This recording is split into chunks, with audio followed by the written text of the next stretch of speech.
Welcome to the College of Registered Psychotherapists of Ontario Pre-Candidacy Orientation Modules. In these slides, we hope to provide you with information regarding the role of regulatory boards.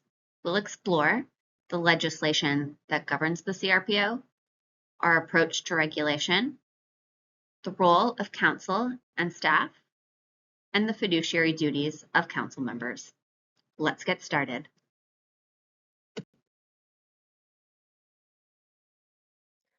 Put simply, CRPO regulates registered psychotherapists in Ontario with a duty to serve and protect the public interest.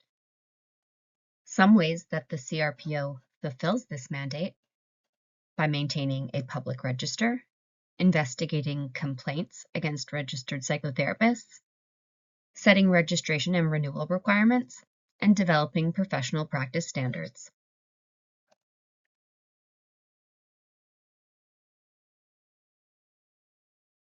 Part 1.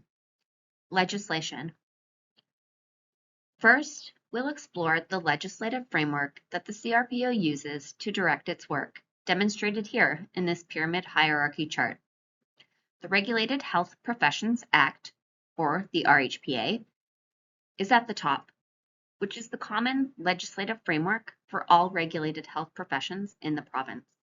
This legislative framework establishes health regulatory colleges which regulate the professions in the public interest. Health regulatory colleges are responsible for ensuring that regulated health professionals provide health services in a safe, professional, and ethical manner. Established under the RHPA are the profession-specific acts, in our case, the Psychotherapy Act. Profession-specific acts are designed to protect the use of title, define the profession's scope of practice, and dictate any profession-specific controlled acts. Regulations and bylaws are written by the College Council. CRPO has 3 regulations: professional misconduct, quality assurance, and registration. Any regulations that are developed go through a specific process of approval that requires Ministry of Health, Cabinet approval, and royal assent. Bylaws govern how the college operates and deal mainly with administrative matters, such as election procedures, fees, the public register, and finance. The bylaws also include the Code of Conduct. And at the bottom of the pyramid, we have the professional practice standards. Development of standards of practice is a requirement in the Regulated Health Professions Act, with a focus on items that are rooted in legislation, such as confidentiality, consent, and record keeping. Standards set the minimum expectations that must be met by RPs in Ontario. Policies and guidelines are developed by committees.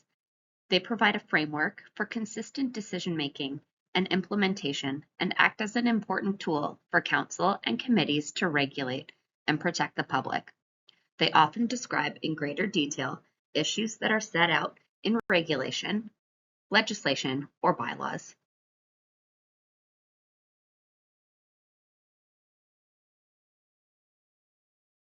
The Regulated Health Professions Act established the governing framework for regulatory health professionals in Ontario.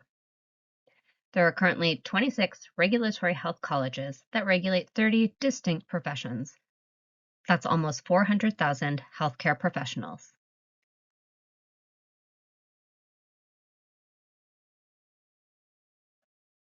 As we've noted already, the overall mandate of the RHPA is the duty to serve and protect the public interest.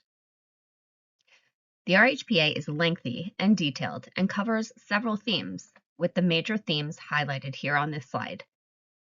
Again, you can see the overarching theme of public protection.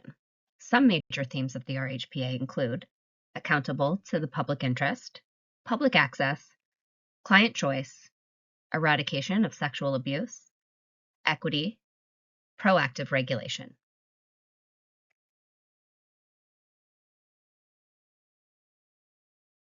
The Regulated Health Professions Act has a high level of accountability. We have public representation on our council, committees, and panels. These are public members appointed by the government. We're accountable to the Minister of Health. The Regulated Health Professions Act states when and how we report to the minister. And one of the ways that we are accountable to the Minister of Health is through the College Performance Measurement Framework, or the CPMF. Program scrutiny also plays a role.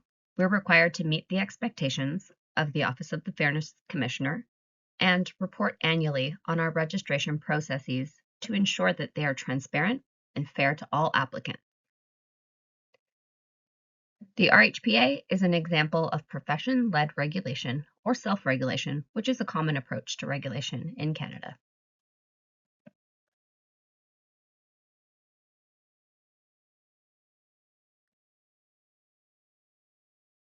The RHPA also lays out 11 specific objects for each college in carrying out their duty, which we'll summarize into 5 broader objectives. 1, to comply with and administer the RHPA and the code. To develop, establish, and maintain standards of practice. Developing programs to promote continuing evaluation, competence, and improvement. Developing programs to assist individuals to exercise their rights under the RHPA and the code. And 5, collaborate with other colleges to promote interprofessional collaboration.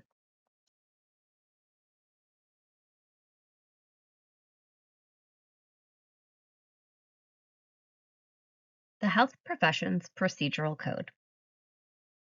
The Health Professions Procedural Code, which is Schedule 2 to the RHPA, sets out a comprehensive set of rules that all health regulatory colleges must follow when registering new members, investigating complaints, and disciplining members of the profession.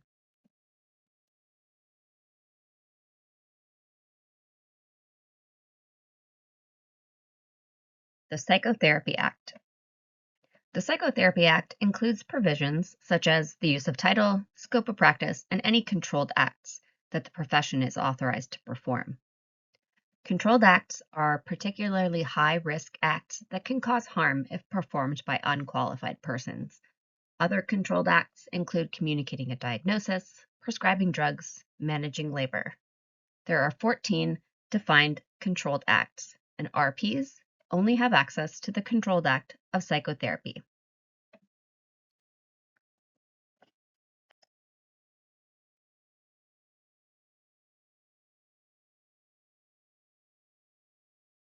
Regulations.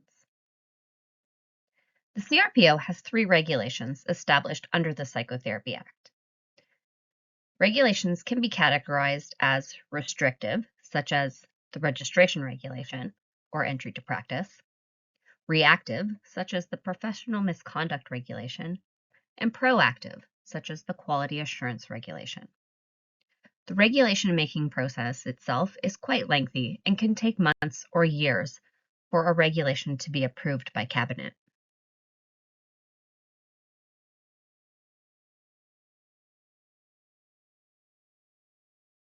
The flowchart here illustrates the bylaw making or the bylaw changing process. Bylaws are often circulated for public consultation for 60 days, but this is not a requirement. Bylaws deal with internal and administrative matters, for example, banking and finance, signing contracts, and also details the election process, for example, electoral districts, eligibility of candidates and voters, term of office, etc. They also address committee composition, conflict of interest, confidentiality, fees, the public register, and the code of conduct. The bylaws are relevant to appointed council and committee members in that they direct how professionals participate on council and in committee work.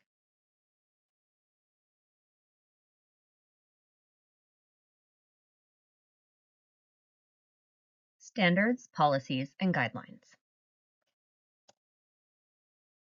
Council develops and monitors regulations, policies, and business systems for the CRPO. Policies are a primary tool for Council to direct the college and protect the public, and sets out expectations of practitioners that enhance public protection. Typically, policies address either recurring areas of challenge for practitioners, for example, record keeping, scope of services, confidentiality, and privacy, or emerging areas of priority. For example, the use of social media, the use of technology, promoting equity, diversity, and inclusion. To ensure that policies are relevant and helpful, they are developed through a rigorous process.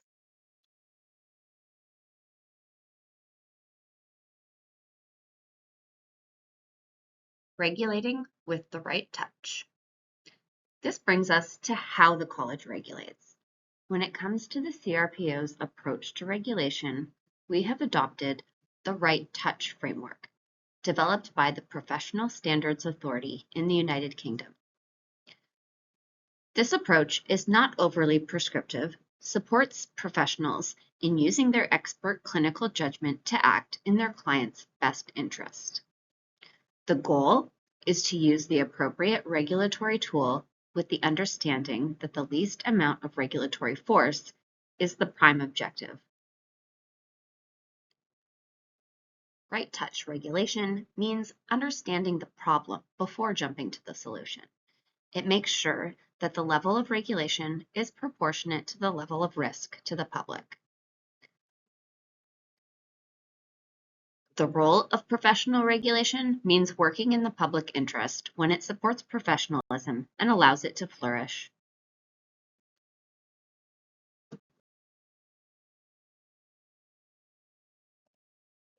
Right touch regulation forces us to be certain that the costs of regulation are worth the benefits they also bring. This means that we look to support professionalism and professional identity as a way of keeping good practitioners in the field, and we require remediation rather than punishment to address deficits in knowledge, skills, or judgment.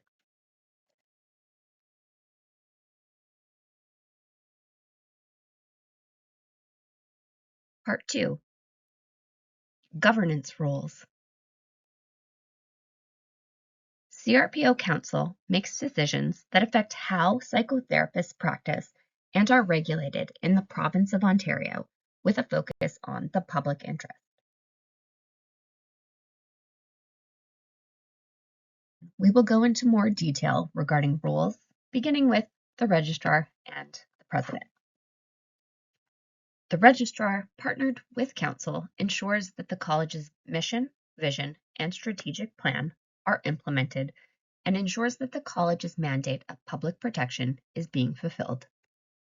The registrar is council's official link to the day-to-day operations of the college and its staff. The performance of the registrar is synonymous with council's performance. It's the role of the registrar to effectively manage staff, to deliver the objectives of council, and fulfill its role as a regulator. The registrar also fosters relationships with government, associations, other regulators, and the public. The president's role is a leadership role defined in the CRPO's bylaws. They're elected by council for a term of office of 1 year. The president is expected to lead by example and demonstrate leadership. They support council and non-council committee members by listening to concerns, offering coaching and encouragement. They facilitate council and executive committee meetings by preparing agendas, ensuring sufficient supporting materials are provided, and accurate minutes are recorded. The registrar and president are the official spokespersons for the CRPO. This offers consistent messaging. They're the face of the communications with registrants, the government, associations, and other system partners. The president's role is important, however, they have no individual authority. They implement only the decisions that are made by council and ensures that policies and the strategic plan are implemented and managed effectively.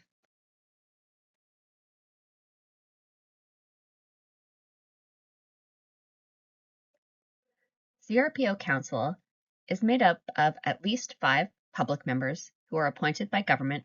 They are not registered psychotherapists, and they contribute their lived and professional experiences. Public protection relies on public representation on council and committees. CRPO Council also has 9 elected professional members who are elected via the college's annual district elections. We also have over 30 RPs who are appointed to sit on various committees.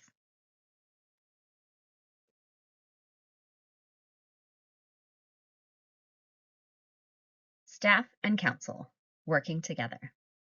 It's important to remember that in any organization where governance is divided from operations, there needs to be a healthy fence between staff and council and committee members.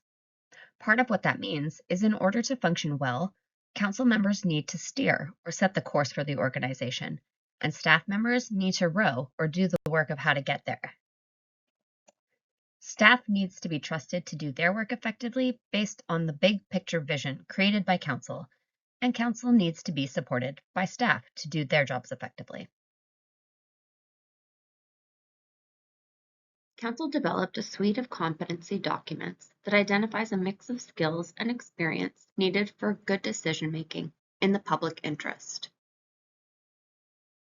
Some of those defined competencies include governance, finance, risk management, regulatory, and health systems knowledge.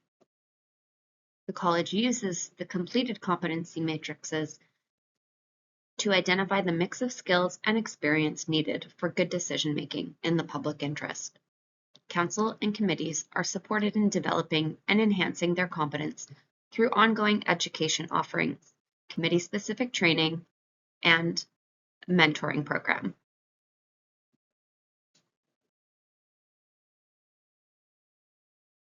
A large part of a board member's role involves fiduciary obligations.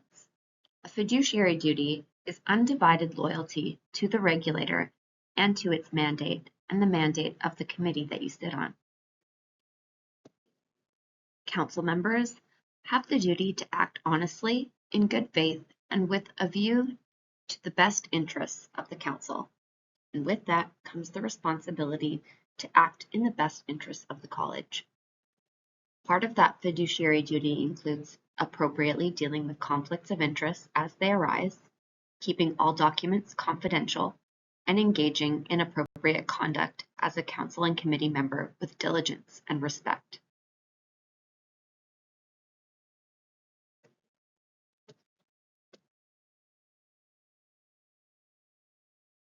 Conflict of interest.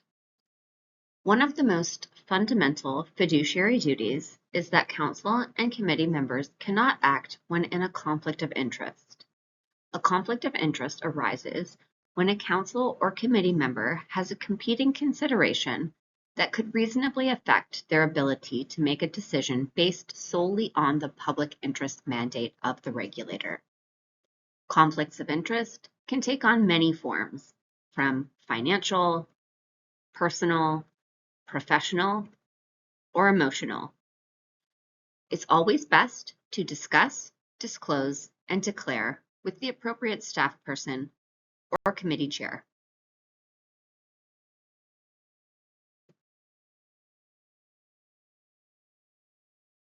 Code of conduct. Council members must act respectfully with courtesy and civility. The Code of Conduct is included as Schedule 2 of the CRPO bylaws and includes paying attention and being prepared, genuine listening and consideration, not making up your mind before arriving, and preserving confidentiality and declaring any conflicts of interest. Other fiduciary duties include being prepared by reviewing materials prior to meetings, identifying anything that's missing from the meeting materials, identifying and considering the issues, participating in discussion, and voting on any motions.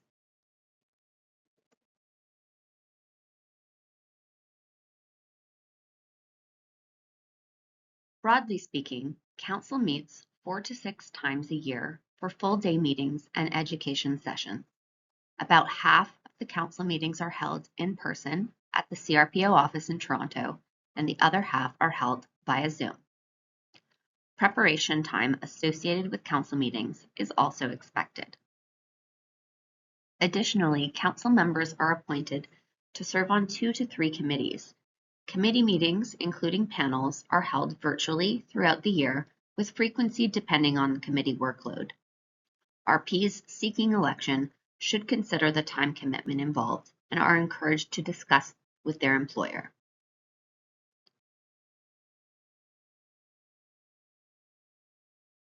For each half or full day meeting, The expectation is that members will spend about the same amount of time reviewing materials and preparing. Professional members receive remuneration for attendance and preparation for the transaction of college business.